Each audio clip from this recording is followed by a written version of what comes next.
Hello friends, welcome to self study. मैं हूं आपका दोस्त बंटी चौधरी। चलिए फ्रेंड्स, आज बात करने वाला हूं आपसे मैथमेटिक्स के प्रैक्टिस सेट के बारे में। जैसा कि आप जानते हैं गाइस, आजकल हम आपके लिए मैथमेटिक्स के प्रैक्टिस सेट करा रहे हैं, जिसमें आपके सामने लेके आए एक और प्रैक्टिस सेट।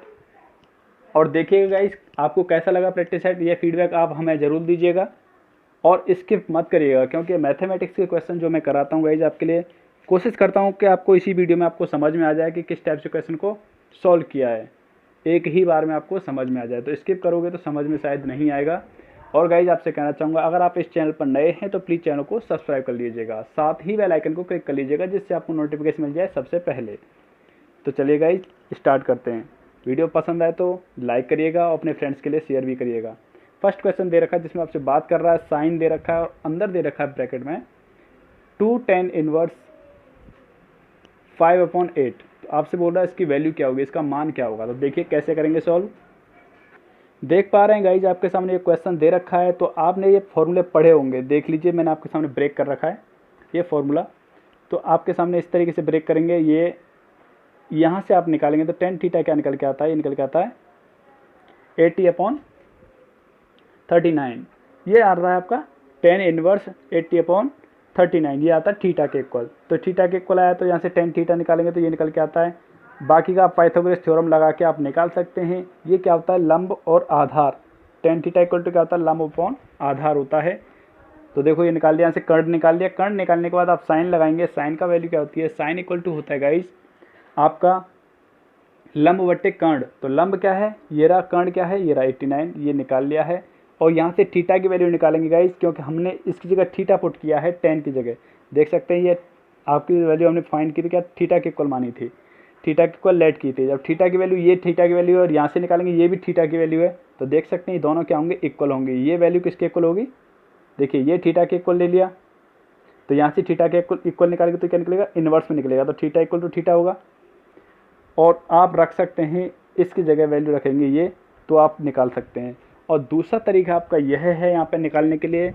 देखिए कौन सा, अगर आपको ट्रिग्नोमेट्री के फॉर्मूले अच्छी तरह से आते हैं तो आप जानते हैं 2tan inverse x equal to क्या होता है, आपने साइन इनवर्स के फॉर्म में एक फॉर्मूला पढ़ा होगा, तो वही फॉर्मूला आप यहाँ पुट कर देंगे। कौन सा होता है, आपने देखा है x², और यहाँ होता है इस तरीके से। तो आपने ये फॉर्मूला पढ़ा होगा तो आराम से कर सकते हैं, कोई दिक्कत वाली बात नहीं है। चलिएगा नेक्स्ट क्वेश्चन के देखेंगे। तो आपका आंसर आ चुका है। आपका आंसर क्या होगा, यहाँ पे ऑप्शन नंबर सेकंड जो है करेक्ट होगा। नेक्स्ट क्वेश्चन दे रखा है आपके सामने, ये आपसे बोल रहा है इनमें से कौन सा ऑप्शन जो है नीचे करेक्ट है। तो सबसे पहले गाइस देखिए, अगर मैं इसे कॉस में कन्वर्ट करना चाहूँगा तो क्या करूँगा, कॉट इनवर्स। तो ये वैल्यू पलट दूंगा मैं इस तरीके से, देख सकते हैं ये आता है आपका कॉस के इक्वल। आप ऐसे कर सकते हैं, अगर यहाँ एक्स दे रखा होता है, जैसे आपके सामने दे रखा होता सेक इनवर्स एक्स, तो इसे हम बदल सकते थे कॉस इनवर्स 1/x में, तो ये पलट जाता है। तो सेम हमने यहाँ यही कंडीशन अप्लाई की है गाइज, तो देख सकते हैं। और गाइज आपको बता दूँ, ये डायरेक्टली फॉर्मूला होता है आपका, ये डायरेक्टली फॉर्मूला होता है आपका 2tan इनवर्स एक्स का, 2tan इनवर्स एक्स का डायरेक्टली फॉर्मूला होता है। तो आपका ऑप्शन नंबर बी जो है यहाँ करेक्ट होगा। नेक्स्ट क्वेश्चन दे रखा है, इसका आपसे वैल्यू पूछ रहा है, आराम से निकाल सकते हैं। जिन स्टूडेंट्स ने आपने मैट्रिक्स या डिटर्मिनेंट दोनों आपस में अच्छी तरह से पढ़े हैं, तो गाइस आप इसे आराम से सॉल्व कर पाएंगे। देखिएगा कैसे करेंगे सॉल्व। क्वेश्चन आपके सामने लिखा हुआ है, इसमें हमने गाइस आपके सामने ऑपरेशन लगा दिए हैं। कौन कौन सा लगाया, देखिए C1 मतलब कॉलम फर्स्ट, ये कॉलम सेकंड, ये कॉलम थर्ड, मतलब C1 C2 और C3 बोल सकता हूँ मैं इन्हें, ठीक है इस तरीके। तो देखिए C1, तो C1 मतलब फर्स्ट कॉलम में मैंने क्या किया है, सब्ट्रैक्ट किया है फर्स्ट कॉलम में से, किसे किया है, थ्राइस ऑफ, इसका थ्राइस किया, मतलब इसका 3 टाइम्स मल्टीप्लाई किया है। 3 का मल्टीप्लाई करेंगे पूरे कॉलम में और क्या करेंगे, सब्ट्रैक्ट कर देंगे आपका फर्स्ट वाले से, तो ये निकल के आएगा गाइस। ऐसा क्यों किया है हमने, 3 का ही मल्टीप्लाई क्यों किया है गाइस, क्योंकि हमें ये वैल्यू थोड़ी छोटी बनानी है, क्योंकि बहुत ज़्यादा बड़ी वैल्यू है, आप मल्टीप्लाई करेंगे तो बहुत टाइम लग जाएगा, इसलिए हमने क्या किया, इसे छोटी बनाने के लिए ऐसा कर दिया। अब यहाँ क्या किया है, थर्ड वाले में से, कॉलम थर्ड में क्या किया है, कॉलम थर्ड में से माइनस किया है हमने कॉलम सेकंड को। तो माइनस करने के बाद देख सकते हैं इसमें एक साथ ही ऑपरेशन लगा दिया मैंने, तो ये आपकी निकल के आती है डिटर्मिनेंट। इसको आप सॉल्व करेंगे, आसानी से सॉल्व कर सकते हैं। तो आपका आंसर निकल के आता है -43। तो गाइस आपका यहाँ आंसर होगा -43 ऑप्शन नंबर फर्स्ट आपका करेक्ट होगा। नेक्स्ट क्वेश्चन दे रखा है ये आपके सामने, मैंने पहले भी आपके सामने इस टाइप का क्वेश्चन कराया है, जब भी तब भी मैंने आपसे एक बात कही थी और अभी भी मैं वही बात कहूँगा आपसे। तो देखो जब भी आपके सामने इस टाइप का मतलब ओमेगा और ओमेगा स्क्वायर, मतलब आपके सामने कोई भी रो या किसी भी कॉलम में, मतलब तीनों रो की बात करूँ, इस रो में या इस दोनों तीनों कॉलम में, तीनों कॉलमों में या फिर तीनों रो में, अगर आपके सामने ऐसी फॉर्म आ जाती है कि कहीं ओमेगा है या ओमेगा स्क्वायर यहाँ है और ये इस तरीके से, अब यहाँ ओमेगा दे दिया, यहाँ 1 दे दिया, तो मतलब कैसे भी करके आपके सामने इस तरीके की फॉर्म बन रही है कहीं भी, जैसे मान के चलो यहाँ स्क्वायर और यहाँ पे 1, ऐसी फॉर्म बन रही है। अगर मैं इसे ऐसे जोड़ूँ, मतलब इस तीनों कॉलम को एक साथ जोड़ूँ या फिर तीनों रो को एक साथ जोड़ूँ, अगर आपके सामने ऐसी कंडीशन बन जाती है omega omega square, doesn't matter आपके सामने यहाँ एन स्क्वायर आ रहा है या एन आ जाए, लेकिन फॉर्म ऐसी होनी चाहिए जो आपके सामने मैंने लिखी हुई है। देख सकते हैं क्या है, टू एन है, यहाँ पे एन है, मतलब ऐसी फॉर्म बनती है। तो इसका आंसर हमेशा क्या होता है, 0 होता है। मैं पहले भी आपसे कई बार बता चुका हूँ और अभी भी बता रहा हूँ। सॉल्यूशन देखना तो सॉल्यूशन देख लीजिए कैसे होगा। देखिए गाइज आपके सामने हमने लिख रखा है क्वेश्चन, ये आपके सामने क्वेश्चन दे रखा था। हमने क्या किया है, आपको पहले मैं वैल्यू बता दूँ कि ओमेगा क्यू की वैल्यू क्या होती है, 1 होती है। और आप जानते हैं 1 की पावर आप n टाइम्स कर लो, चाहे आप 100 टाइम्स कर लो, कुछ भी कर लो, तो भी आपका आंसर 1 ही रहना है। तो देख लीजिए, तो देख सकते हैं यहाँ पे हमने क्या किया है, इस 1 की जगह मैंने क्या किया है, आपको बता दूं, इस 1 की जगह मैंने किया है, ये ले लिया है ओमेगा की पावर 3n। अब ऐसा क्यों किया गाइस, क्योंकि मुझे यहाँ से लेना था n कॉमन, तो मैंने यहाँ पे n कॉमन ले लिया है। अब ये देखो, वैसे क्या दे रखा है, ये डिटर्मिनेंट दे रखा है गाइस। डिटर्मिनेंट में एक नियम होता है कि आप एक ही जगह से एक बार कॉलम ले, जो है माइनस ले, एक ही बार में आप एक ही रो से या एक ही कॉलम से कॉमन ले सकते हैं, या फिर आप मल्टीप्लाई करना चाहते हो तो मल्टीप्लाई एक ही रो में कर सकते हैं, किसी भी में कर लो, आपकी मर्जी है जिसमें कर लो। आप एक ही रो में कर सकते हैं या फिर एक ही कॉलम में मल्टीप्लाई कर सकते हैं। याद रखिएगा। ये गाइस यहाँ बता दूँ आपको, यहाँ पे n नहीं लिख रखा या n है, ओमेगा की पावर n है, इस पर ये n है सभी में, ठीक है। तो हमने जो कॉमन लिया है आपके सामने ओमेगा की पावर n, ये लिया है आपका फर्स्ट रो में से लिया है, ऊपर वाली रो में से कॉमन लिया है। देख सकते हैं यहाँ n है गाइस, आपको बता दूं फिर से, यहाँ भी n है, तो ऊपर से कॉमन लिया है। तो आपको बता दूं मैट्रिक्स में क्या होता है, जब आप कॉमन लेते हैं तो सभी एलिमेंट से कॉमन लिया जाता है, लेकिन अगर डिटर्मिनेंट की बात करें तो या तो आप एक रो में से कॉलम ले सकते हैं या फिर एक कॉलम में से कॉमन ले सकते हैं। तो मैंने एक रो में से कॉमन लिया, ऊपर वाली में से। अब ऊपर वाली में से ही क्यों कॉमन लिया गाइस, देखिए मैंने इसलिए ऊपर वाली में से कॉमन लिया है गाइस, क्योंकि आप देख पा रहे हैं यहाँ से जैसे कॉमन ले लिया हमने यहाँ ऊपर से, बाकी का देखो इस 1 की जगह मैंने कुछ पुट नहीं किया है, ये 1 यूँ का त्यों रखा हुआ है। हमने सिर्फ एक 1 की जगह पुट किया था, इसकी जगह पुट किया था पहले वाले रो में, ठीक है। तो यहाँ से कॉमन ले लिया, ये ले लिया, तो हमारे पास शेष बचा था ये। और आपको ये पता होगा कि डिटर्मिनेंट में या फिर 2 रो या 2 कॉलम अगर एक जैसे हैं तो उसका आंसर हमेशा क्या होता है, 0 होता है। तो देख सकते हैं ये रो और ये रो दोनों क्या है, रो इक्वल हैं। और जब ये दोनों रो इक्वल हैं तो इसका आंसर क्या होगा, 0 होगा। और 0 का मल्टीप्लाई ओमेगा की पावर n से करेंगे तो क्या आएगा, आंसर 0 ही आएगा। उम्मीद करता हूँ आपको क्लियर हो गया होगा। और नहीं तो मैंने आपके सामने जो एक बार बोल रखा है, आपको सॉल्व करने की आवश्यकता नहीं है। अगर आपके सामने ऐसी फॉर्म बन जाती है, अगर सबको ऐड करते हैं, एक रो को ऐड कर लें पूरी को, या किसी कॉलम को ऐड करके देखें, अगर ये कंडीशन आती है, चाहे मैट्रिक्स हो चाहे डिटर्मिनेंट, उसका आंसर हमेशा 0 ही आता है। तो आपका आंसर आ चुका है गाइज, ऑप्शन नंबर फर्स्ट आपका करेक्ट होगा। नेक्स्ट चलते हैं। नेक्स्ट क्वेश्चन में आपसे बोल रहा है गाइज, ये क्वेश्चन दे रखा है, ये क्वेश्चन मैं इस टाइप का काफ़ी बार करा चुका हूँ। इसमें पूछ रहा है आपसे n की वैल्यू। तो आप क्या करेंगे गाइज, देखिएगा। अगर गाइज मैं आपके सामने बता दूँ, अगर फर्स्ट वाली, इसे मान लो फर्स्ट इक्वेशन, इसे मान लो सेकंड इक्वेशन, अगर फर्स्ट इक्वेशन में आप मल्टीप्लाई कर देते हैं किससे, 2 से, अगर मैं 2 से मल्टीप्लाई करता हूँ तो यहाँ क्या बन जाएगा, 2m आ जाएगा, 2m, और यहाँ क्या जाएगा 4n, और 2 का मल्टीप्लाई इसमें हो जाएगा।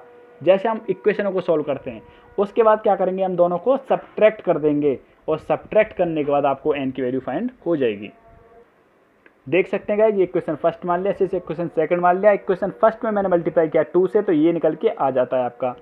जब ये निकल के आया तो आप क्या करेंगे, इक्वेशन थर्ड दे रखा है, इसे थर्ड मान लिया, ये इक्वेशन सेकंड है, तो आप क्या करेंगे, इसमें से इक्वेशन सेकंड में से इक्वेशन थर्ड को सब्ट्रैक्ट करेंगे, तो आपके पास बचेगा यहाँ पर n बचेगा इधर साइड में, और यहाँ से माइनस करना आप जानते हैं। माइनस कैसे करते हैं आपको पता तो होगा, नहीं पता हो तो आपको बता देते हैं। कि इस एलिमेंट में से ये एलिमेंट होगा, इसमें से ये होगा। ऐसे नहीं है कि आप सब में से माइनस कर रहे हैं। जो आपका 11 की पोजीशन पे तो यही रहेगा, जैसे A11 की पोजीशन पे तो ये यही रहेगा, A12 की पोजीशन पे तो उसी का घटेगा उसमें से, ठीक है। ऐसे ही बात करूँ, ये इसमें से सब्ट्रैक्ट होगा, इसमें से ये सब्ट्रैक्ट होगा, इस तरीके से सब्ट्रैक्ट होगा। क्लियर? उम्मीद करता हूँ क्लियर हो गया होगा। ऑप्शन नंबर आपका बी यहाँ पे करेक्ट होगा। नेक्स्ट क्वेश्चन दे रखा है ये, और आपको निकालना है यहाँ एम मैट्रिक्स फाइंड करने का। ये आपको बता दूँ, ये ब्रैकेट नहीं है, ये मैट्रिक्स का साइन है। वो प्रिंट ही ऐसा हो रखा है, जो बुक जो है प्रिंट कर रखी है वो इस तरीके से कर रखी है। तो वैसे क्या है, ये इस तरीके से नहीं है, ये ब्रैकेट नहीं है, ये क्या है, मैट्रिक्स को शो कर रहा है। देखिएगा कैसे करेंगे गाइस। हमने क्या मान लिया, इसे एम को मान लिया ABCD, इस तरीके से मान लिया। जब ABCD हमें फाइंड हो जाएगा तो आप क्या करेंगे, इसमें पुट कर देंगे तो आपको मैट्रिक्स फाइंड हो जाएगा। तो आप क्या करेंगे, पहले इसमें मल्टीप्लाई करेंगे इनके साथ में। देख सकते हैं यहाँ पे मल्टीप्लाई कर रहा हूँ गाइस। मल्टीप्लाई करने के बाद एक कंडीशन आ जाएगी आपके सामने, और ये इसके इक्वल है। तो आप इक्वलाइज कर देंगे कैसे, ये किसके इक्वल होगा, 4 के इक्वल, इक्वेशन फर्स्ट। ये किसके इक्वल होगा, इसके इक्वल।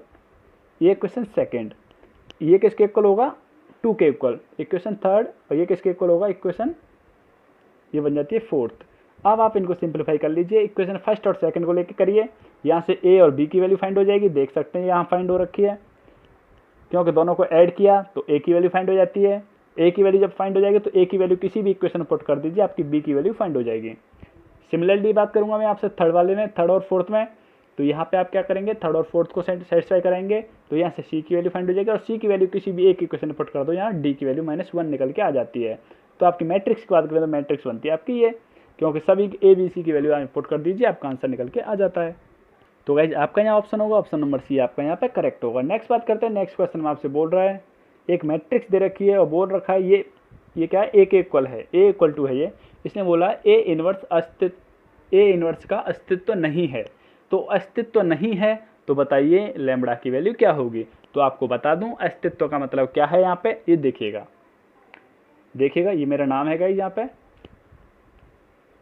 चलिए हम बात करें तो उसने बोला अस्तित्व नहीं है। जब अस्तित्व नहीं होता तो आपको पता है इसका जो मॉड निकालेंगे, मतलब इसका डिटर्मिनेंट की फॉर्म में कन्वर्ट करके इसका वैल्यू क्या आनी चाहिए, 0 के इक्वल होगा, तभी इसका कोई अस्तित्व नहीं है। अगर इसका आंसर 0 नहीं आता है तो इसका अस्तित्व है। जब भी आपके सामने बोल दे कि A इनवर्स का कोई अस्तित्व नहीं है तो नीचे ऑप्शन दे दिए जाते हैं कि इनमें से कौन सा ऑप्शन करेक्ट है। मतलब एक तो इस तरीके से दे दिया जाता है कि ये A के इक्वल है, एक दे दिया जाता है नॉट इक्वल टू 0, एक दे दिया जाए ऑप्शन आपके सामने इक्वल टू 0, और एक दे दिया जाएगा नन। तो आप बताइए इनमें से कौन सा ऑप्शन करेक्ट है। तो आप क्या बोलेंगे, ऑप्शन नंबर ये करेक्ट है। क्लियर? इसीलिए मैंने आपको ये लैंग्वेज बेस पे भी बता दिया, और क्वेश्चन दे रखा हो तो कैसे करना है ये भी देख लीजिए। बोल देता है कभी कभी, क्या बोलता है, A एक मैट्रिक्स है और A इनवर्स का क्या है, अस्तित्व नहीं है। तो बताइए कौन सी कंडीशन सेटिस्फाई होगी। तो आपकी केवल ये कंडीशन सेटिस्फाई होगी। ऑप्शन में आपके पास ये भी हो सकता है, फिर से बता रहा हूँ मैं, तो ये करेक्ट नहीं होगा। और आपके सामने इस तरीके से मॉड ये किसके इक्वल, A के, तो ये कभी नहीं हो सकता, ये भी कंडीशन फेल हो जाएगी। और तीसरा जैसे कोई नहीं, इसमें ऑप्शन होगा, हो सकता है कि इनमें से कोई नहीं, या फिर कुछ बोल दिया जाए जैसे इस तरीके से इक्वल टू 1, तो ये भी कंडीशन क्या होगी, फेल हो जाएगी, क्योंकि एक ही कंडीशन सेटिस्फाई होती है, वो ये है। यही कंडीशन हमने यहाँ लगा दी है। लगाने के बाद आप देख सकते हैं, इसे सॉल्व करेंगे तो आपका आंसर निकल के आ जाएगा आराम से, -3। तो गाइस यहाँ पे आपका आंसर आया -3, ऑप्शन नंबर बी आपका करेक्ट होगा। नेक्स्ट क्वेश्चन आपके सामने ये दे रखा है, आपसे बोल रखा है A is not equal to 0, तो आपसे बोल रहा है f ऑफ x क्या होगा। देखिएगा गाइस, समझने लायक क्वेश्चन है, इसलिए मैंने आपके सामने, देखो ये क्वेश्चन दे रखा था, नॉट इक्वल टू बोल रखा था, इसकी वैल्यू आपसे फाइंड करवा रहा है। तो आपने क्या किया, ये देख सकते हैं, इसे मान लिया हमने z के इक्वल, तो इसे z के इक्वल मान लिया। तो देखो z के इक्वल ये दोनों आपस में इक्वल होगा, क्योंकि हमने z इसे मान रखा है, तो ये दोनों आपस में इक्वल होगा, नहीं होगा, ये होगा। और ये आपके सामने क्या दे रखा है, ये इसके इक्वल है, तो ये हमने इक्वल रख लिया। तो अपनी तरफ से क्या किया है, 2 ही ऐड किया है, इसमें 2 ही सब्ट्रैक्ट किया है अपनी तरफ से। तो अपनी तरफ से 2 ही ऐड किया है, 2 ही सब्ट्रैक्ट किया है, का मतलब क्या करेंगे, देखो ये इक्वेशन जब आपस में इक्वल था, ये सब इक्वल लेके चल रहा हूँ मैं आपके सामने।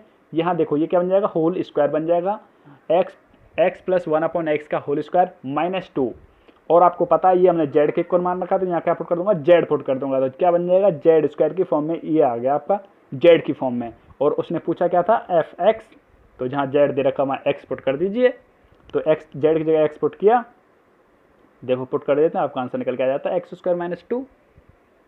तो आपका आंसर क्या होगा, x² - 2, ऑप्शन नंबर सी आपका यहाँ पे करेक्ट होगा। नेक्स्ट क्वेश्चन आपसे पूछ रहा है इसकी डोमेन, इसकी डोमेन क्या होगी, तो देखिएगा इसकी डोमेन होगी आपका ऑप्शन नंबर ये, क्योंकि उसने बोला है साइन इनवर्स का आप जानते हैं ये होता है और नीचे क्या दे रखा है, x दे रखा है, तो x दे रखा है तो मतलब x की वैल्यू क्या है, नॉट इक्वल टू 0, मतलब x की वैल्यू 0 नहीं लेनी है।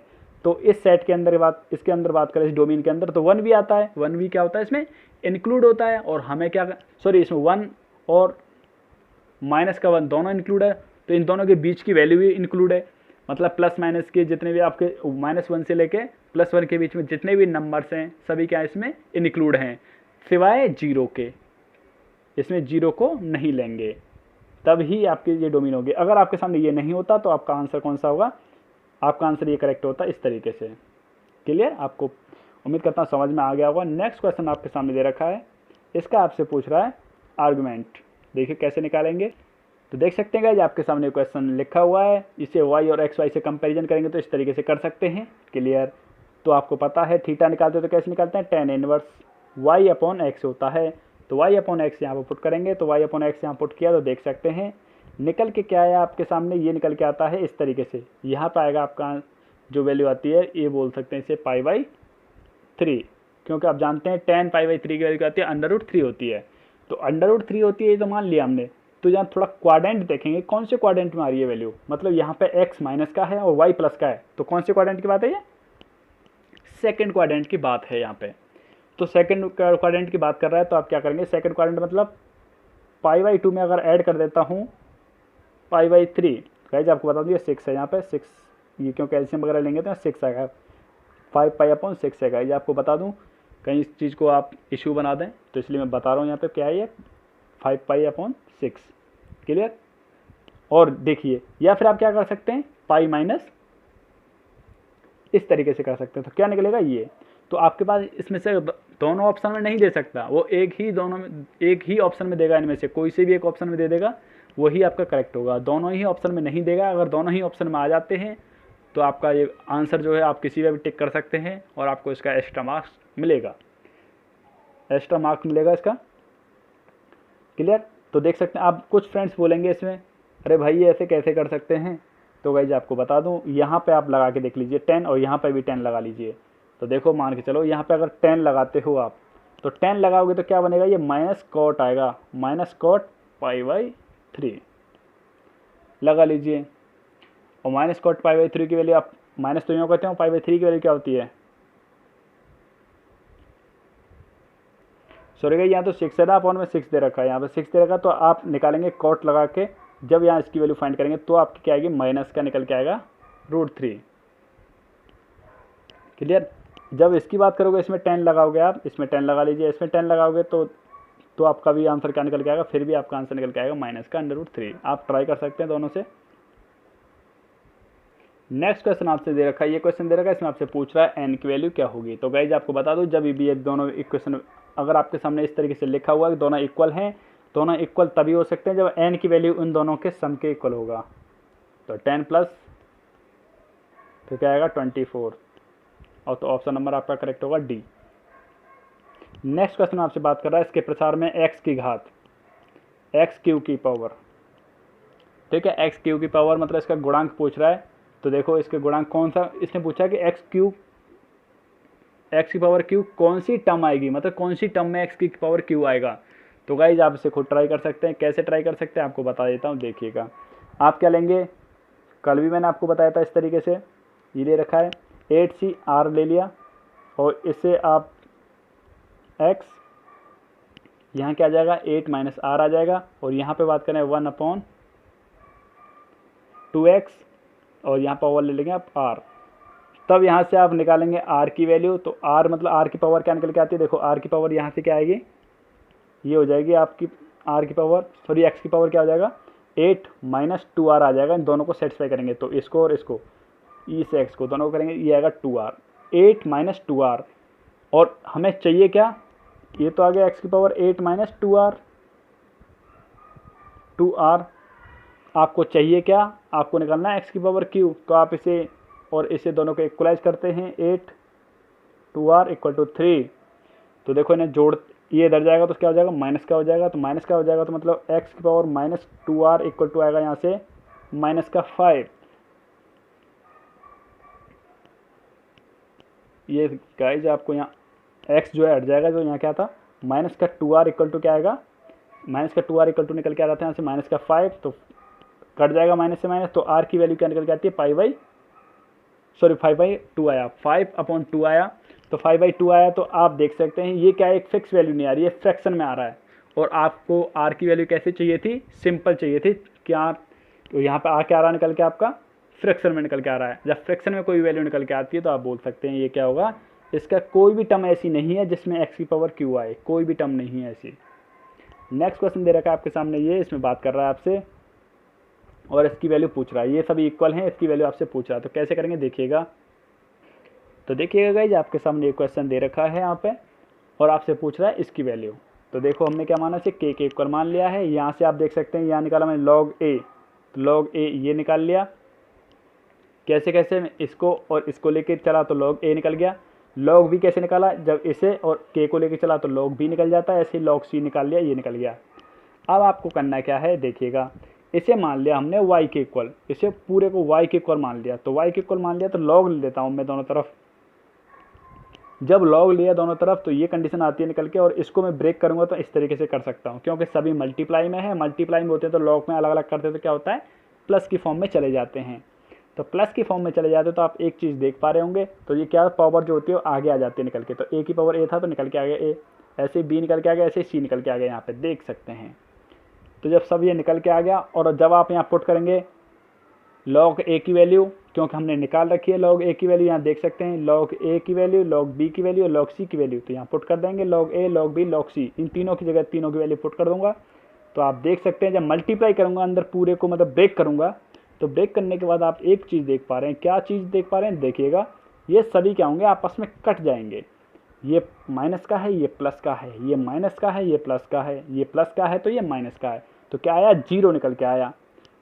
तो ये क्या था log y इक्वल टू था 0, तो y निकालेंगे तो क्या हो जाएगा e की पावर 0। और आपको पता है गाइज कोई भी कितना भी बड़ा नंबर हो, पॉइंटों में हो, माइनस में हो, प्लस में हो, अगर पावर गाइज 0 है तो आपको बता दूं उसका आंसर क्या होगा, प्लस की बात कर रहा हूँ, माइनस को छोड़ दीजिएगा, कहीं आप माइनस को पकड़ के बैठ जाए, माइनस आगे यूँ करते रहेगा तो इसके वैल्यू हमेशा क्या आती है 1 आती है, तो क्या आ जाएगा इसका, अगर माइनस लगा रहता है तो माइनस का 1 आएगा, अगर माइनस नहीं है यहाँ देख सकते हैं प्लस में है तो क्या रहेगा आंसर यही रहेगा, तो क्या आया 1 आया निकल के। तो गाइज कभी भी आपके सामने इस तरीके से वैल्यू आ जाती है कि यहाँ माइनस लगा हुआ है आगे, तो गाइज आपको बता दूँ माइनस अगर आगे लगा हुआ है तो माइनस का कोई इफेक्ट नहीं होगा, तो क्या होगा -1 होगा। क्लियर, इसका जो पावर का इफेक्ट होगा किस पे है, ई के ऊपर है बस, ना कि माइनस के ऊपर, तो आपका आंसर निकल के आ जाता है 1। नेक्स्ट क्वेश्चन दे रखा है, ये आपसे पूछा ये रेखाएं, आपसे पूछा ये लाइन की इक्वेशन दे रखी है, ये किस टाइप की लाइन है। तो गाइज आपको मैं पहले भी कई बार बताया है, जब भी आपसे ऐसा पूछा जाता है तो देखो अगर आपकी ये कंडीशंस देखिएगा, अगर ये a1/a2 equal to b1/b2 c1/c2, जब आपके सब का रेशियो इक्वल आता है तो इसका मतलब क्या है, वो समपाती है। सॉरी क्या है, जब आपकी इस टाइप की कंडीशन आती है तो वो क्या होती है, लाइन के ऊपर ही लाइन है, मतलब लाइन ये जा रही है इसके ऊपर ही दूसरी लाइन है, जैसे ये लाइन है और दूसरी की इक्वेशन क्या कह रही है वो भी इसी के ऊपर है इस तरीके से। तो इस कंडीशन में क्या होता है, इसके अनंत हल होते हैं, क्या होते हैं, अनंत हल होते हैं इस कंडीशन में। लेकिन जब आपके सामने आ जाती ये नॉट इक्वल टू हो जाए और बाकी के ये दोनों इक्वल हों तो क्या होते हैं, दोनों पैरेलल हैं, तो पैरेलल की कंडीशन क्या होती है, इसका कोई भी सॉल्यूशन नहीं है। और जब पहले चल रही थी, क्योंकि एक के ऊपर एक है तो इसका मतलब क्या है, वो पहले से काटती हुई जा रही है एक दूसरे को, तो मतलब क्या है वहाँ पे इसके अनंत हल थे। लेकिन जब पैरेलल होंगी आपस में कहीं काटेंगे नहीं तो इसका क्या बोलेंगे, इसके कोई भी हल नहीं होगा। लेकिन अगर ये भी नॉट इक्वल टू आ जाता है तब हमें इससे कोई मतलब भी नहीं है इन दोनों से, जब यही आ जाता है आपकी नॉट इक्वल टू, तो इसका मतलब क्या है, इसका मतलब ये है कि ये क्या है, इसका एक ही सॉल्यूशन है, मतलब यूनिक सॉल्यूशन रखती है ये इक्वेशन। लेकिन अब आपके सामने क्वेश्चन दे रखें ये समांतर है या नहीं। देखो अगर मैं यहाँ पे गाइज मल्टीप्लाई कर देता हूँ इस इक्वेशन में, देखिएगा मल्टीप्लाई कर देता हूँ इस लाइन की इक्वेशन पे 3 का, तो 3 का मल्टीप्लाई करेंगे क्या बनेगा 3x + 6y + 3 का मल्टीप्लाई किया तो ये आया इक्वल टू 0।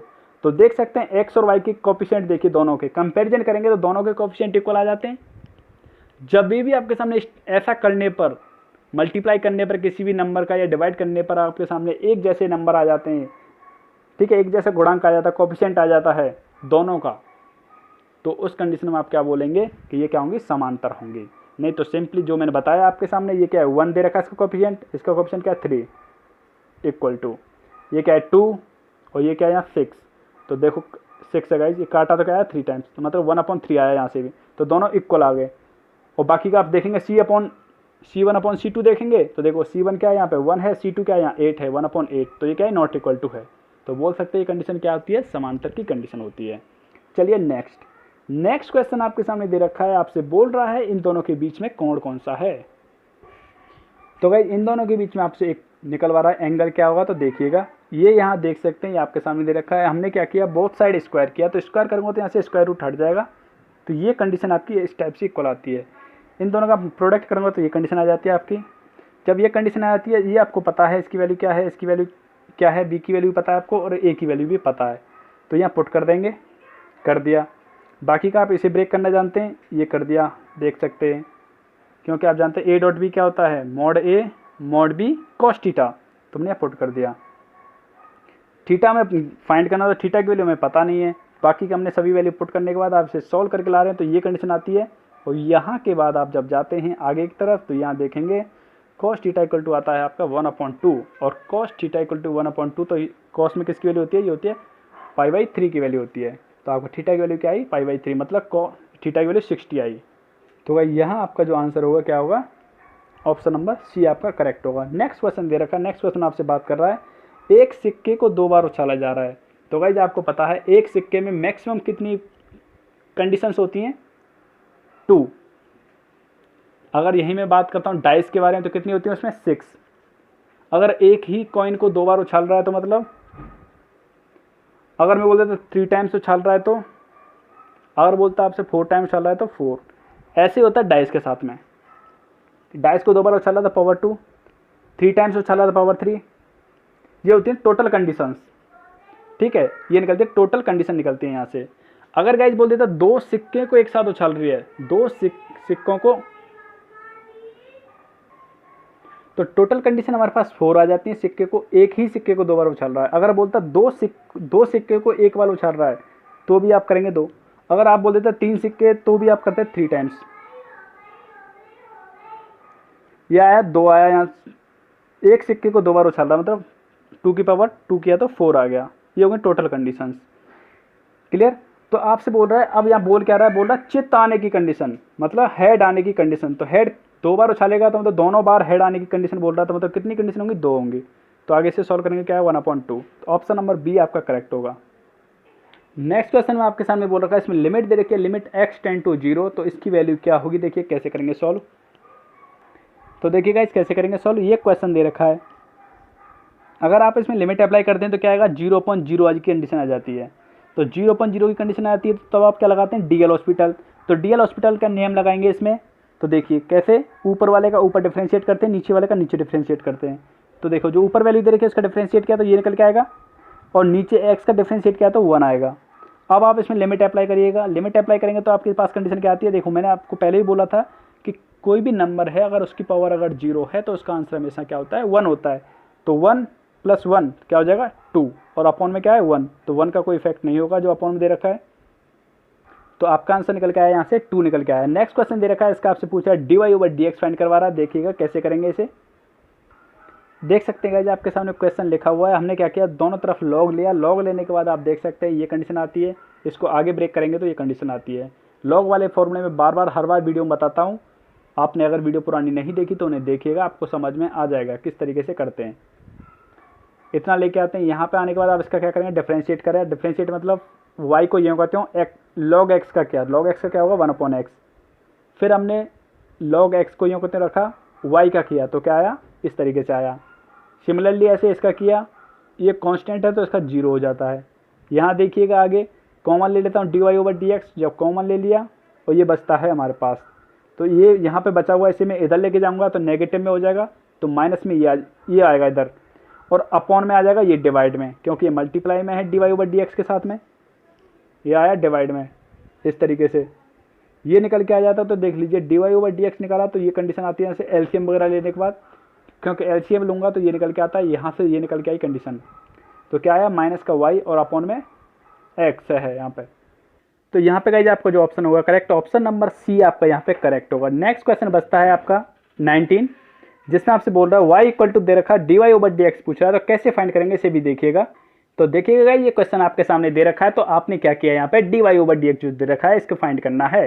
तो हमने इसे t के इक्वल मान लिया, अंदर जो दे रखा है cos को, cos इनवर्स x को मान लिया t के इक्वल। तो यहाँ से निकालेंगे तो देखो y इक्वल टू क्या जाएगा, cot t हो जाएगा। आप समझ सकते हैं, इतना आराम से समझ पा रहे होंगे, कोई दिक्कत वाली बात नहीं है, क्योंकि हमने इसकी जगह t पुट कर दिया है। तो ये dy ओवर dt निकाला, ये निकल के आया, देख सकते हैं dy ओवर dt निकाला। तो अब आपने क्या किया, जब ये x के इक्वल मान रखा है, इक्वेशन फर्स्ट की बात कर रहा हूँ, तो यहाँ इक्वेशन फर्स्ट को हमने मान रखा है x t के इक्वल, तो t के इक्वल मान रखा है dt ओवर dx निकल जाएगा, यहाँ से ये निकल के आ जाता है यहाँ से इस तरीके से। तो अब आप निकाल सकते हैं आराम से dy ओवर dx। तो देखो हमने dy ओवर dx निकाला, तो मतलब सिंपली बात ये है कि ये तो सीधा सीधा है, इसका रेसिप्रोकल, इसको हमने यूँ करते मल्टीप्लाई कर दिया है। देखो मल्टीप्लाई करेंगे दोनों का, इस इक्वेशन का इसके आपस में तो मल्टीप्लाई किया तो हमारे पास कंडीशन निकल के आती है ये, और जब ये निकल के आती है, अब इसका आप देख पा रहे हैं यहाँ पे, जब आप यहाँ पे t की वैल्यू पुट करेंगे, देखो कहाँ से t की वैल्यू पुट करूँगा गाइस, आप यहाँ से देखिए, यहाँ से साइन t की निकाल रखी है मैंने, ऐसे ही निकालूंगा। कोसेक t की निकाल सकता हूँ, इसका रेसिप्रोकल कर दूँगा, कोसेक t की आ जाएगी। और कोसेक t की निकाल रखी है, इसका होल स्क्वायर करूँगा, मतलब कोसेक 2 का, तो देखो यहाँ से क्या आ जाएगा, 1/1 माइनस एक्स स्क्वायर निकल के आएगा। तो जो हमने यहाँ पुट कर दिया, अब आप देख सकते हैं घातें आपस में जुड़ जाती हैं। इसका मल्टीप्लाई अगर ऊपर करूँगा तो यहाँ क्या घात है ऊपर, इस पर तो 1 है, और यहाँ से जा रही है प्लस 1/2, दोनों को ऐड किया तो क्या आया 3/2। तो उम्मीद करता हूँ समझ पा रहे होंगे इसको किस तरीके से आया। दूसरा तरीका मैं आपको बता सकता हूँ, देखिए दूसरा तरीका क्या होता है, इस तरीके से ले लिया। अब आप जानते हैं कॉस, ये टी के इक्वल मान रखा, तो ये थीटा क्या होगा, टी मान लिया, ये टी है मतलब थीटा मान लेते हैं, चलो कोई बात नहीं। इस तरीके से दोबारा से देखिएगा, ये मान लिया थीटा, तो इसे ले लेता मैं कॉस इनवर्स को ले लेता हूँ थीटा के इक्वल। तो यहाँ से निकालूंगा कॉस थीटा, निकल के आता है गाइज आपका एक्स के इक्वल। तो कॉस थीटा इक्वल तो क्या होता है, आधार बट्टे कर्ण, तो कर्ण क्या हो गया 1 हो गया, और आधार क्या हो गया एक्स हो गया। तो यहाँ से आप निकाल सकते हैं 1 माइनस ये निकल के आएगा, इस तरीके से इसका लंब निकल जाएगा। तो आप जानते हैं लंब निकल गया आपके पास। तो आप यहाँ सिंपली सीधा सीधा क्या करेंगे, सीधा सीधा आप यहाँ पुट कर दीजिए, क्या पुट करेंगे, कॉट की वैल्यू निकाल देंगे, इस ट्राइंगल से कॉट की वैल्यू निकालेंगे। तो कॉट थीटा इक्वल टू जो निकलेगा, तो कॉट थीटा इक्वल टू क्या निकलेगा, आधार बट्टे लंब, तो कॉट थीटा इक्वल टू निकल के आएगा इस तरीके से, ये आ जाएगा कॉट इनवर्स और ये आएगा थीटा के इक्वल। ये वैल्यू आप यहाँ पुट कर दूंगा तो कॉट टे कॉट हट जाएगा, तो ये बचेगा। अब इसका आप क्या कर सकते हैं, ये कंडीशन बचेगी केवल, और आप इसका करेंगे dy ओवर dx लेंगे इसका। तो dy ओवर ये किसके इक्वल है, y के इक्वल है, dy ओवर dx निकालेंगे तो भी आपका आंसर क्या निकल के आएगा, जो हमने निकाल रखा है आपके सामने इस तरीके से।